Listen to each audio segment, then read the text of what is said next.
인류 역사상 가장 큰 부귀영화를 누리며 또 거기에 장수까지 하면서 살았던 이를 찾으라면 아마 솔로몬일 겁니다. 물론 요즘은 너무 어마어마한 부자들이 생겨나서요. 솔로몬이 부자였다지만 지금 테슬라의 일론 머스크만한 부자였을까 싶기도 하긴 해요. 근데 어쨌든 역사를 살펴보면 부자에 대한 이야기를 할 때 솔로몬에 대한 이야기가 끊이지 않습니다. 성경은 그의 부를 말하며 그의 궁전에는 은덩이가 굴러다니는 돌멩이와 같았다. 그렇게 기록하죠. 솔로몬이 가졌던 부가 얼마나 크고 화려했는지를 우리들에게 얘기해 주는 겁니다. 솔로몬은 단순히 물질만, 재물만 많이 가진 이가 아니었습니다. 세상의 수많은 미인들을 자신의 부인으로 삼았죠. 세상의 온갖 맛있는 진미들은 다 즐겨보았습니다. 또한 그의 제국은 강력했으며 절대적인 권력, 절대 권력도 손에 쥐었습니다. 소위 말해서 권력과 부와와 지혜와 명예를 다 한 손에 가진 이가 솔로몬이었습니다. 세상의 기준으로 보면 그는 정말 성공의 정점에 서 있던 사람이죠. 성경은 솔로몬 이전에도 솔로몬 이후에도 솔로몬과 같은 이가 없었다라고 말합니다. 누구나 부러워하고 꿈꿀 만한 그런 인생이 아니었을까요? 그래서 솔로몬은 자기의 인생이 행복하고 가치 있다라고 그렇게 여겼을까요? 뭘 당연한 질문을 하시느냐 이렇게 생각하시나요? 근데 그렇지 않은 것 같아요. 전도서 1장 1절과 2절 말씀을 제가 한번 읽어 보겠습니다. 솔로몬이 지은 전도서의 첫 시작을 솔로몬은 이렇게 시작합니다. 다윗의 아들 예루살렘 왕 전도자의 말씀이라. 전도자가 이르되 헛되고 헛되며 헛되고 헛되니 모든 것이 헛되도다. 이 전도자는 솔로몬을 말하는 거죠. 다윗의 아들이며 예루살렘의 왕이었던 솔로몬을 이야기하는 거예요. 근데 그가 무엇이라고 말합니까? 헛되고 헛되며 헛되고 헛되다. 그러니 모든 것이 헛되다라는 고백이에요. 다시 말해서 솔로몬은 그리 행복하지 않았다라는 거예요. 그는 인생의 끝자락에 들어서야 비로소 진짜 행복이 무엇인지를 깨닫게 된 거예요. 제가 오늘 나누고자 하는 말이 바로 이 행복에 대한 말씀이에요. 여러분들, 제가 얻은 이 행복이 여러분에게도 주어지게 되기를 주의 이름으로 축복합니다. 먼저 그러면 인간의 행복은 어디서 오는 것일까요? 얼마 전에 수능이 있었어요. 불수능이라고 불릴 만큼 어려웠다고 해요. 그래서 아마 많은 아이들이 낙심한 것 같습니다. 실망한 아이들이 한둘이 아니죠. 그 힘든 시간들을 견뎌내었는데 단 한 번의 시험으로 그들의 인생이 달라진다라고 아이들은 생각하는 거예요. 그런 힘들어하는 아이들에게 많은 부모들은 뭐라고 얘기할까요? 아들아, 딸아, 열심히 공부해야 돼. 그래도 열심히 해야 돼. 좋은 대학 가면 지금의 이 수고, 지금의 이 어려움 다 잊혀질 거야. 성공하면 행복하게 살 수 있어. 여러분들 보통 부모들이 하는 말은 이잖아요. 지금 어렵지, 지금 힘들지. 하지만 열심히 해. 좋은 대학 가야 돼. 좋은 대학 가면 너가 좋은 직장을 얻을 것이고 좋은 직장에 가면 많은 봉급을 받을 것이고 그럼 너는 성공하는 것이고 그럼 너는 행복해진다. 사실 우리가 하는 말이 겨우 이 얘기 아닙니까? 왜 좋은 대학을 가나요? 여러분들 대학이 목적인 사람은 아무도 없어요. 우리는 좋은 대학 가야 더 좋은 직장에 갈 것이라고 생각을 해요. 사자 달린 그러한 직업들도 얻을 것이라 생각하죠. 그러면 인생이 성공했을 것이라 생각해요. 물론 저도 사자 달린 거긴 한데요. 저는 조금 달라요. 목사는 돈하고는 그게 크게 연관이 없으니까요. 근데 보통 사람들의 생각이 그러해요. 좋은 직장 얻어서 많은 연봉을 받고 혹은 사람들이 부러워할 만한 그러한 자리에 그런 직책을 얻게 되면 성공했다라고 생각한다는 거예요. 그런데 그러면 우리가 수고하는 이 모든 이유가 성공에 있는 건가요? 아니죠. 그것도 아니에요. 여러분, 우리가 왜 성공하려고 해요? 이유는 한 가지예요. 행복하려고 그러는 거예요. 근데 문제는 뭐냐면 우리는 성공해야 행복해진다라고 배웠다라는 거예요. 정말 그럴까요? 여러분들은 어떻게 생각하시나요? 우리는 성공해야 행복해지는 걸까요? 아니면 행복하면 성공한 걸까요?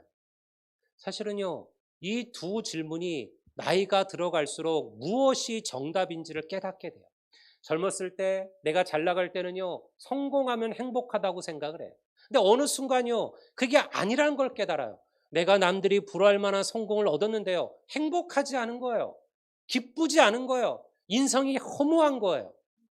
결국은 여러분 진짜 행복은요, 성공에서 얻어지는 게 아니에요. 여러분, 우리가 행복한 자가 되면 우리는 성공한 인생인 줄로 믿습니다. 이게 성경 우리에게 가르치는 이야기예요. 솔로몬만큼 성공한 이가 있을까요? 근데 왜 솔로몬은 헛되고 헛되며 헛되고 헛되다 이렇게 말하고 있을까요?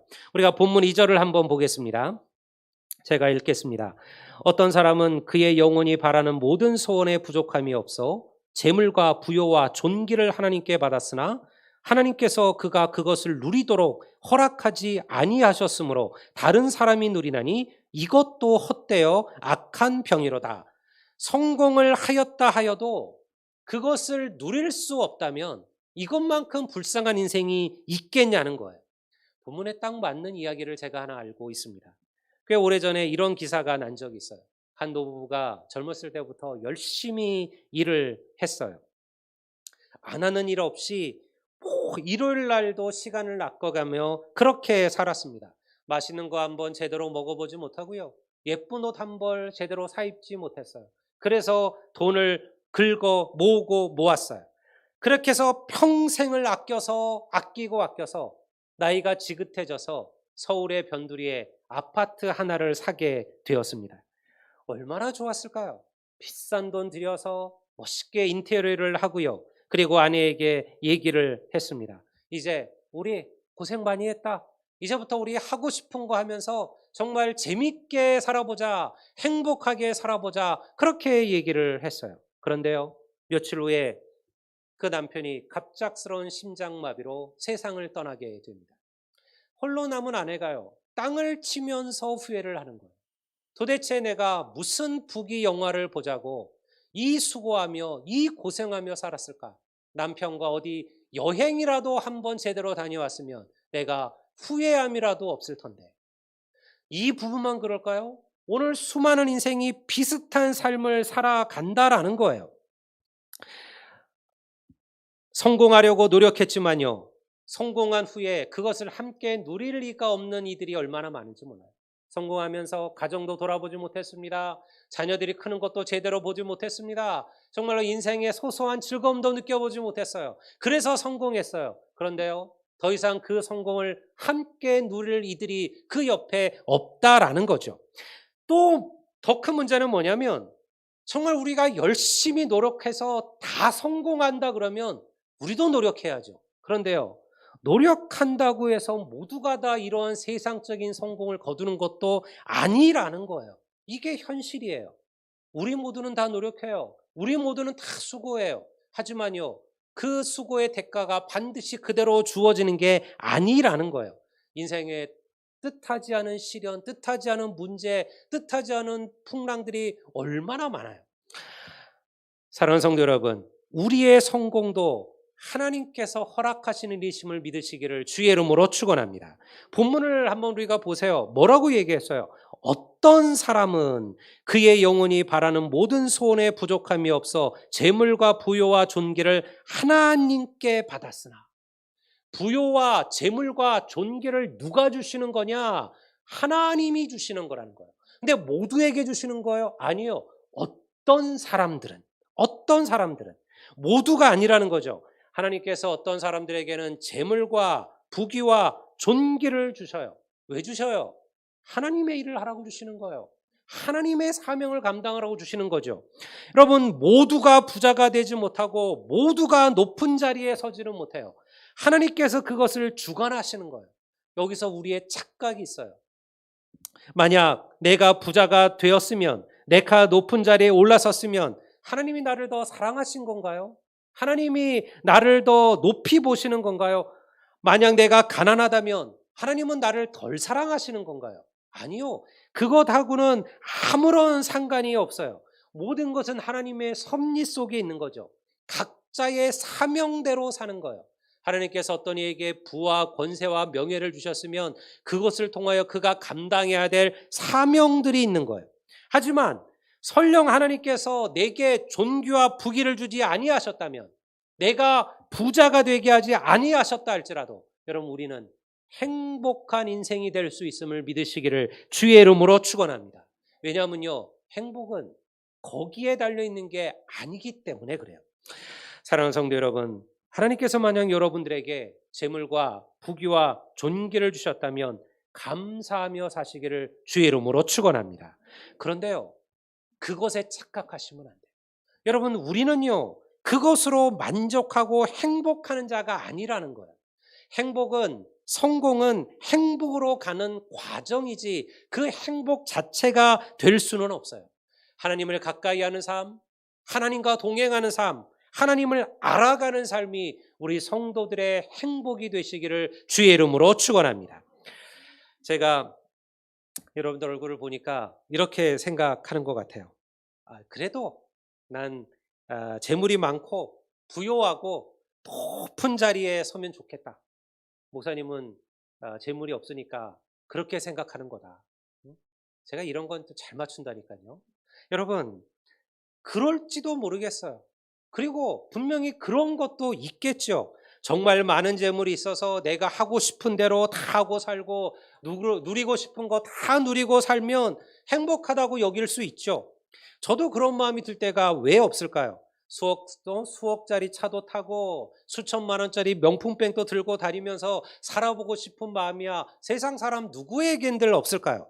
그게 나쁘다는 것도 아니고 그게 잘못됐다는 것도 아니에요.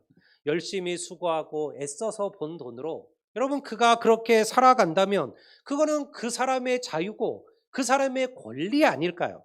문제는 뭐냐면 우리 영혼에 있다라는 거죠. 우리의 육체는 그렇게 사는 것을 행복하다 여길지 몰라도요, 우리의 영혼은요, 그것으로 행복을 경험하지 못한다는 데 있어요. 3절 말씀을 한번 보세요. 여기에 분명하게 그 말씀이 기록되어져 있습니다.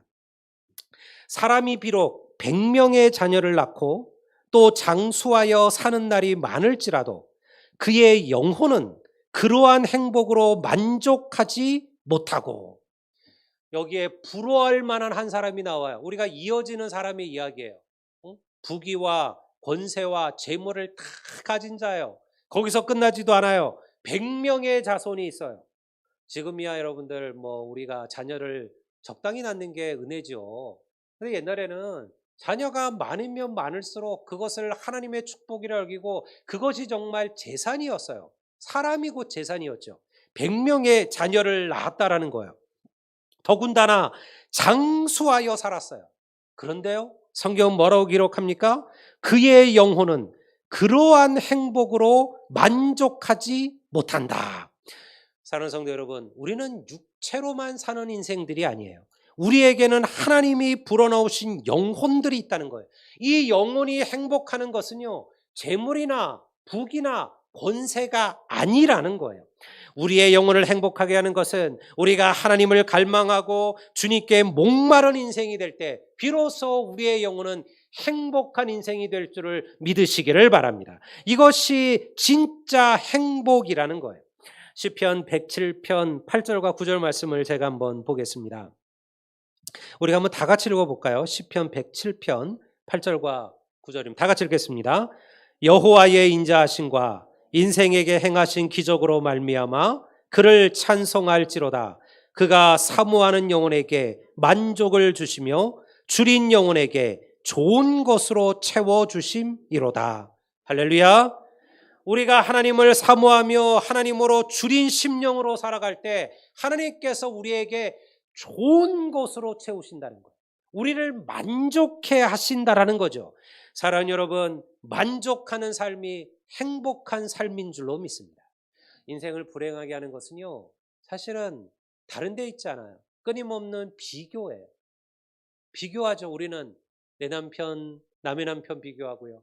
내 자식, 남의 자식 비교하잖아요. 저 집 자식은 저렇게 잘 되는데 저 자신 저렇게 공부도 잘하는데, 저 자신 저렇게 뭐 잘도 되는데, 너는, 우리는 항상 누군가를 책망할 때 혹은 불행해할 때, 불만족할 때 우리는 사람들과 비교해요.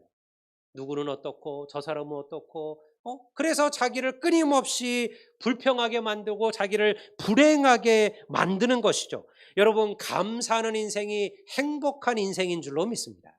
이게 사실은 인생의 비결이에요. 근데 우리는 이거를 끊임없이 깨닫지를 못해요. 많이 채우고 더 높이 올라가고 더 많이 올라갈수록 우리는 행복하다 여기지만요. 그러나 여러분, 절대 그렇지 않아요. 저는 정말 그 소위 말하는 그 끝까지 올라갔던 이들을 보았어요. 제가 군에 있다 보니까 여러분, 군에서 최고 높은 자리, 별 4개. 그러면 여러분들 말 그대로 우리가 사회로 보면 대기업의 그룹 회장 아닙니까? 응? 대기업의 그룹 회장 자리까지 올라간 거예요. 여러분, 더 이상 올라갈 별도 없어요. 우리나라는 별 4시 끝이니까요. 그러면요, 얼마나 행복해야 될까요? 얼마나 감사해야 될까요? 얼마나 만족해야 될까요? 안 그래요. 불행해야 합니다. 자신이 더 높이 올라가지 못해서 안타까워합니다.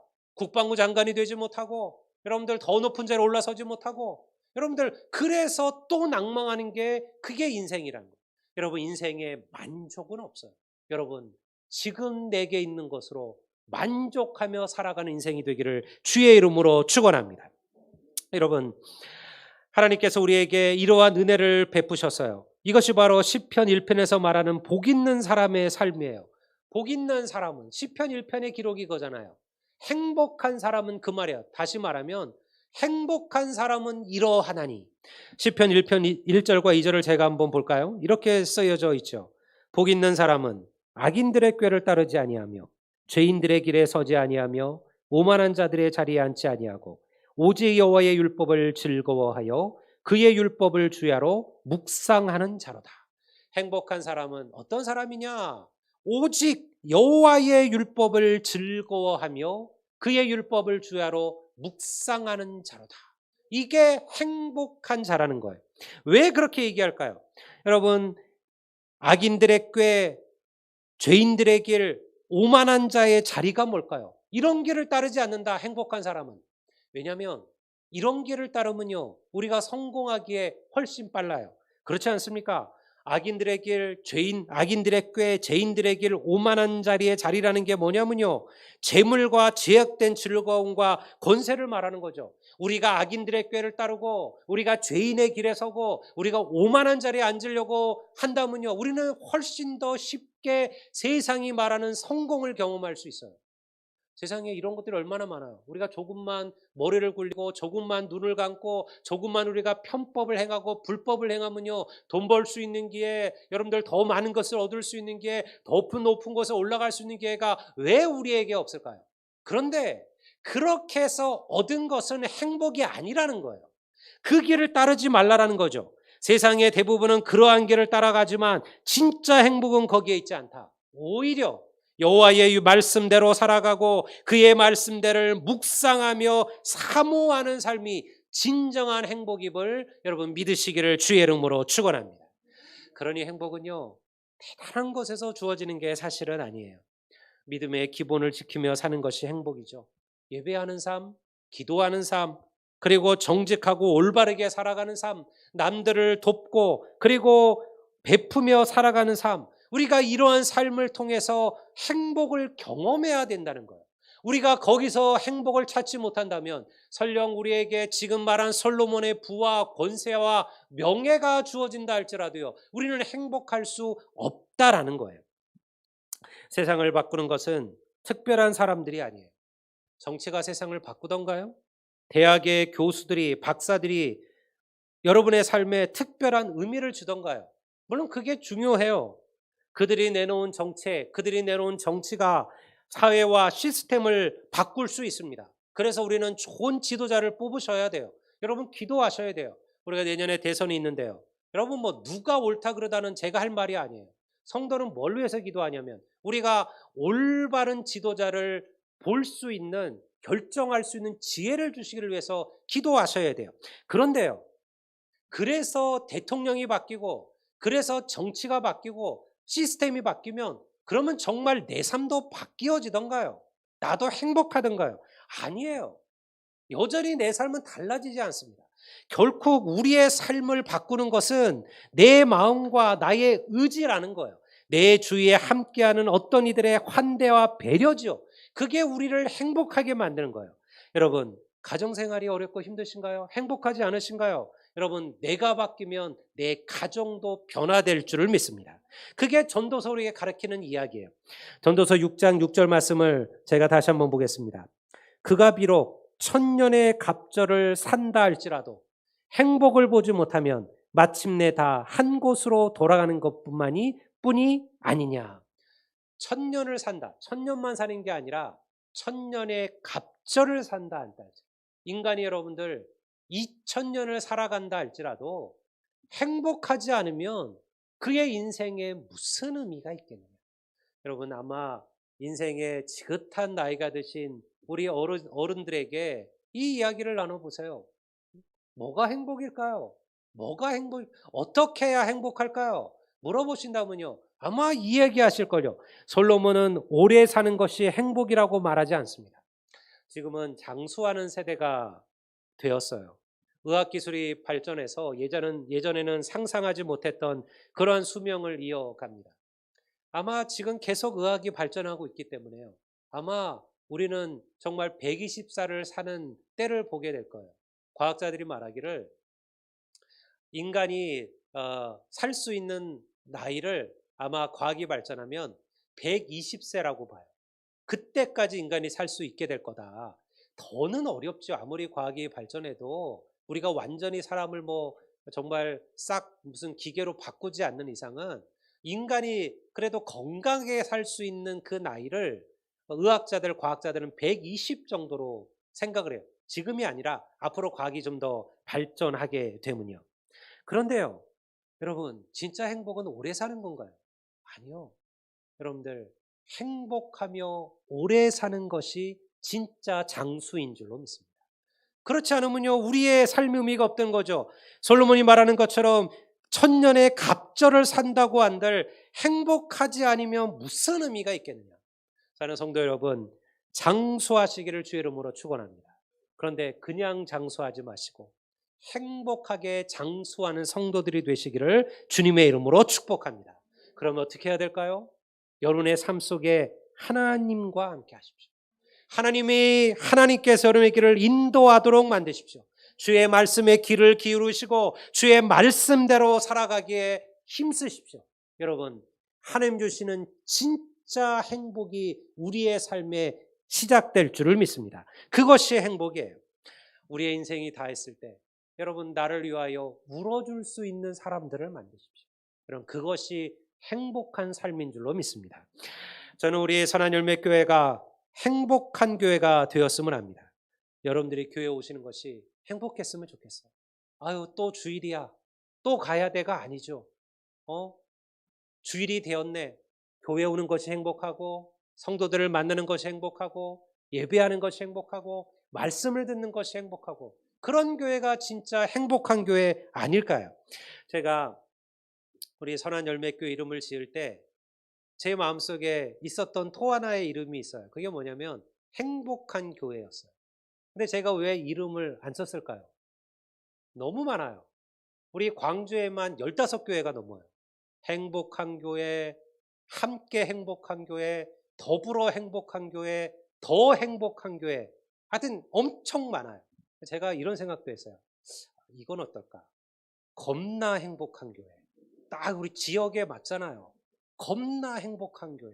어감이 조금 이상해서 제가 선한열매교회라는 이름을 결정했지만 여러분, 선한열매교회는 행복한 교회인 줄을 믿습니다. 여러분, 이것을 사모하셔요. 여러분, 교회에 오기가 행복해지셔야 돼요. 여러분, 기도하셔야 돼요. 여러분들, 우리가 인간인지라 살다 보면 불편한 사람은 왜 없을까요? 교회 가서 얼굴 보기가 나랑 안 맞는 사람이 왜 없을까요? 우리가 피도 다르고 혈육도 다르고 다 다른 낯선 이들인데요. 그런데 우리가 교회에 모여서 하나님의 백성이 되었잖아요. 우리가 인간인지라 여러분들 나랑 맞지 않는 이들, 나랑 불편한 이들이 교회 안에도 얼마든지 생겨날 수 있어요. 그러나 하나님의 사랑으로 그것도 품으시기를 주의 이름으로 축원합니다. 그래야 행복해요. 우리의 마음에 미움, 분노, 원망이 있으면요, 여러분 우리가 매일같이 호화 부패로 밥을 먹고요, 아무리 비싼 차를 타고 아무리 좋은 명품을 거치고 살아도요, 그 인생은 행복하지 않아요. 얼마나 불행한지 몰라요. 그것만큼 불행한 인생이 없어요. 누군가를 미워하는 마음, 누군가에 대해 질시하는 마음, 누군가를 원망하는 마음, 우리를 가장 불행하게 만드는 것이 이러한 것들이에요. 돈이 없는 거요, 조금 불편할 수 있어요. 그러니요, 돈이 없어도 얼마든지 우리는 행복해요. 하지만요, 내 마음에 하나님의 은혜를 잃어버리고 내 마음의 평안을 잃어버리면 그것만큼 불행한 삶이 없다는 거예요. 여러분, 우리는 이미 행복한 성도들인 줄로 믿습니다. 하나님께서 우리의 아버지 되심을 믿습니다. 우리가 하나님의 이 세상을 창조하신 하나님의 자녀예요. 우리들을 위하여 영원한 천국의 행복이 준비되어져 있어요. 하지만 천국의 행복만 기대하지 마시고요, 오늘 내가 살아가는 내 삶이, 내 교회가, 내 가정이, 나의 직장이, 내가 살아가는 삶의 터전이 행복한 삶이 되도록 만들어 가시는 성도들이 되시기를 바랍니다. 오늘 하나님 주시는 이 놀라운 영혼의 축복들이 우리 모두에게 넘치게 되시기를 주의 이름으로 축원합니다.